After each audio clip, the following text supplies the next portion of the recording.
আসসালামু আলাইকুম। আমি এই মুহূর্তে দাঁড়িয়ে আছি চট্টগ্রাম একে খান মোড় সংলগ্ন।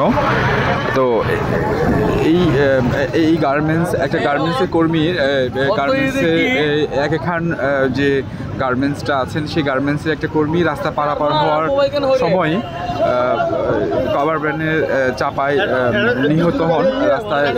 রাস্তায় এখানে অনেক লোকজন ভিড়ে দেখা যাচ্ছে।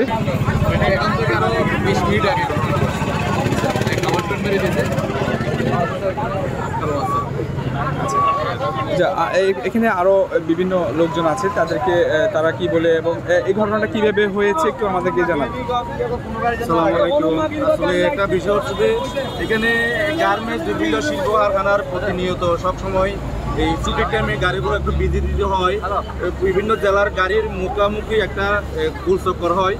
এখানে একটা সবসময় কতগুলা ছোট 4 নম্বর নাকি 8 নম্বর কতগুলা বাস আর এটাকে রাস্তার এখান দিয়ে হাঁটতে হয় আমাদের। দ্বিতীয় কথা হচ্ছে যে এখানে একটা অতি শীঘ্রই তাদের একটা ফ্লাইওভারের দরকার, যেহেতু যে ফ্লাইওভার দিয়ে মানুষ চাকরি বাকরি এই মহিলারা বা সব প্রতিনিয়ত যাত্রী যেতে পারে। আমাদের যাত্রী লোক হিসাবে বা মানুষ হিসেবে একটা আমাদের আবেদন সরকারের কাছে যেভাবে একটা ফ্লাইওভারের ব্যবস্থাপনা হয়। কিভাবে হলো ঘটনাটা?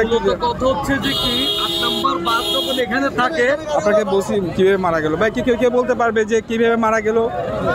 কেউ বলতে পারবে যে কিভাবে মারা গেল ভাই? আচ্ছা, কিভাবে হলো এই অ্যাক্সিডেন্টটা একটু বলেন তো আমাদেরকে। এখানে অলঙ্কার থেকে আপনার যে গার্মেন্টস কর্মীটা হাঁটিয়ে আসছিল, আপনার পাশে বাস 3 লাইনে গাড়ি থাকার কারণে ওই মহিলাটা রাস্তার বিস্কান দিয়ে হাঁটার কারণে আপনার পিছন থেকে একটা কভার ভ্যানে ধাক্কা লাগার পরে সে পড়ে যাওয়ার পরে মাথার উপর দিয়ে ধাক্কা চলে যায়, মাথা বিচ্ছিন্ন হয়ে গেল।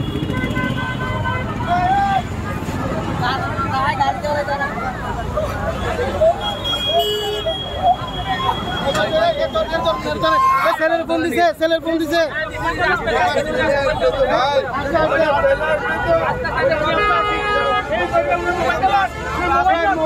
মোবাইল সাবধান এখানে কিন্তু মোবাইল চোরা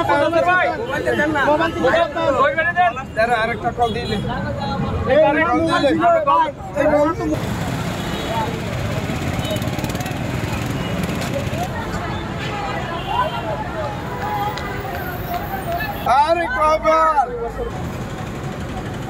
এই কভার ভ্যানের ধাক্কায় যে গার্মেন্টস কর্মী প্রাণ গেল। তো আমরা এই মুহূর্তে আছি চট্টগ্রাম একে খান মোড়, আপনাদেরকে দেখানোর চেষ্টা করব।